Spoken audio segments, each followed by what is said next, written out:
বাংলাদেশের ইতিহাসে সর্বোচ্চ বিদ্যুৎ উৎপাদনের রেকর্ড হয়েছে। বুধবার ২০ মে রাত ৯টায় ১৭,২০০ মেগাওয়াট বিদ্যুৎ উৎপাদন করা হয়। পাওয়ার গ্রিড বাংলাদেশ পিএলসি এক সংবাদ বিজ্ঞপ্তিতে এ তথ্য জানিয়েছে। নতুন এই মাইল ফলকটি ২০২৫ সালের ২৩ জুলাই উৎপাদিত ১৬,৭৯৪ মেগাওয়াটের রেকর্ডকে ছাড়িয়ে গেছে।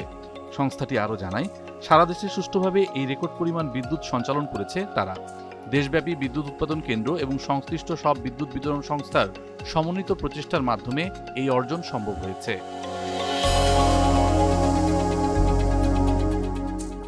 এদিকে পাইকারি পর্যায়ে বিদ্যুতের দাম ইউনিট প্রতি ১ টাকা ৫০ পয়সা বা প্রায় ২১% পর্যন্ত বাড়ানোর প্রস্তাব দিয়েছে বাংলাদেশ বিদ্যুৎ উন্নয়ন বোর্ড পিডিবি। বুধবার ২০ মে রাজধানীর খামারবাড়িতে কৃষি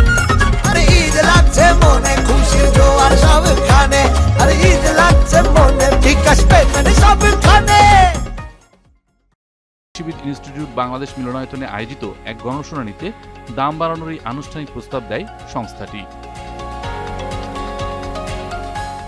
পাইকারি বিদ্যুতের দাম নির্ধারণের এই গণশুনানি বৃহস্পতিবার ২১ মে যথারীতি অনুষ্ঠিত হবে। এরপর সব পক্ষের যুক্তি ও তথ্য বিশ্লেষণ করে চূড়ান্ত সিদ্ধান্ত জানাবে এনার্জি রেগুলেটরি কমিশন।